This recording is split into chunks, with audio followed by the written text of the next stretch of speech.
I first caught wind of this over on r/retro gaming, and as you can probably assume, the comments in this subreddit were not positive to what was taking place on Antiques Roadshow, especially considering the two sealed games, which you're going to see in just a second here, are quoted at being $3,000 to $5,000 combined price. Now, I don't recommend you go into that thread and be antagonistic towards people who are not in this hobby, who do not like this hobby, but I have linked this thread in the description if you want to go and check it out. It has 209 comments, so you can just get a general consensus of what gamers think of what's taking place here. So let's watch the actual segment here on sealed video games that has some people riled up. As always, thank you to every single Patreon who helps support the channel, as well as the YouTube members. I can't do this without you guys. Hit the like button and let's do this thing. Also, this is absolutely the face we all make in this hobby when we have rare and sealed video games. The short story here is that this girl has two games from her dad that were hanging out in grandma's attic. First off, bunch of bonus points, kudos to you, because you know what's going on. You are right in that Nintendo is a 1980s video game system. Travis Landry here, I did do some Googling on him. He works for Bruno & Co. Auctioneers. He is a pop culture specialist. I'm pretty sure his main categories are toys, comics, and the like, but of course, I'm sure he has fundamental knowledge of trading cards, video games, and everything else. The guy knows his stuff. I mean, your first one right here,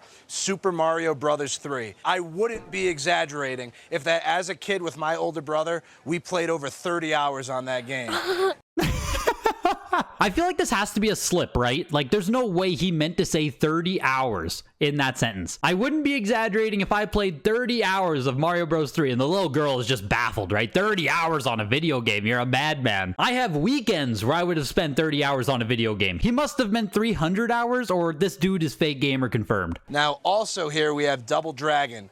Totally awesome, bad to the bone, karate, fighting style game. And the thing that's really funny is, in terms of a market, if you came to Antiques Roadshow 5 years ago, we wouldn't be here today. I love that face.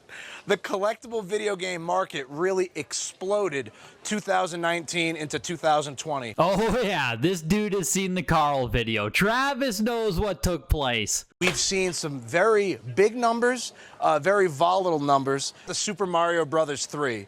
We know that it's a second printing instead of a first printing due to the location of the bros in the title. Oh, let's go. Travis even knows left bros. Like I said, this dude's an expert. This dude's an expert. He knows what he's doing. A true first printing of the cartridge would have the bros all the way to the left under the M in Mario. So just that little difference is a big deal in value. When looking at the Double Dragon cartridge, the way we know that it's a second printing of the game is that when we look at the OSQ on the bottom, which is the official seal of quality. OSQ is very weird. I've never heard it called an OSQ. Everyone always refers to it as an SOQ, seal of quality. On the very first print, this would be a circular form sticker. The fact that we have the ovoid form sticker knows that this is in fact a second printing. At this point, that girl should be sweating. Travis just let her know that she has a dumpy Mario 3 there. Right, bros? No one wants that. And now even Double Dragon is also some stupid second print with an oval. Now, do you have any idea of what these are worth today?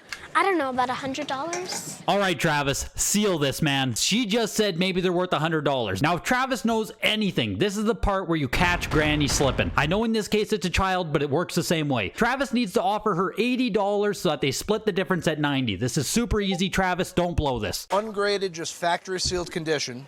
Yeah. Conservatively at auction today, the Super Mario Brothers 3 would be $1,000 to $2,000. Oh my God, that's a lot. Travis, why are you giving her the big market comps? That is, oh, Travis, you're fumbling the bag out here, man. Okay, now this is where you're really going to thank your dad. The Double Dragon. This is easily a $2,000 to $3,000. Travis, you could have had these for $100, bro. Total at auction today for the pair of cartridges, you would be at $3,000 to $5,000 in the market. Oh my gosh, that's surprising. Thank you, Dad.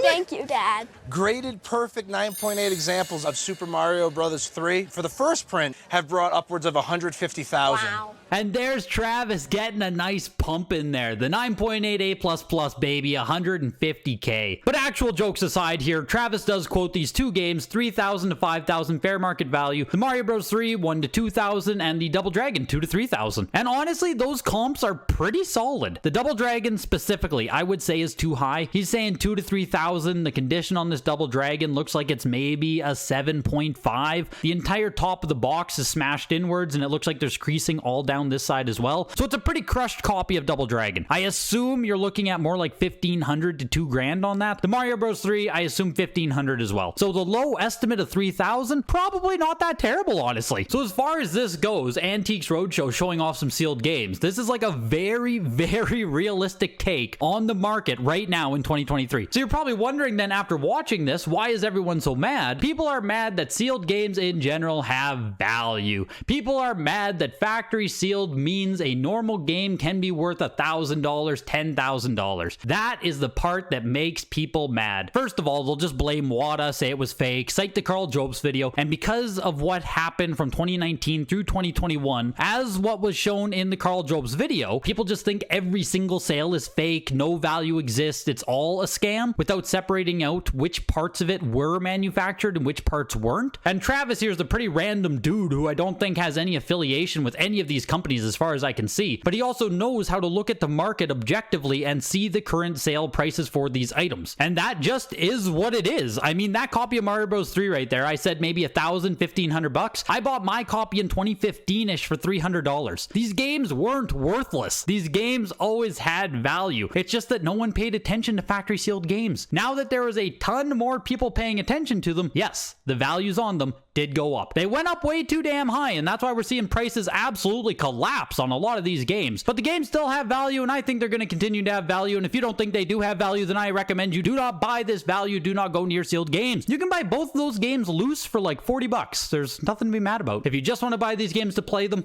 they're always going to be available for you. But I just wanted to share this segment with you guys because I always think it's cool when mainstream television picks up on little niche collectibles, things like this. And it's always interesting to see how they get represented. And honestly, I think in this segment, they did a pretty good job. Hit the like button before you go, and I'll see you guys in the next video. Goodbye.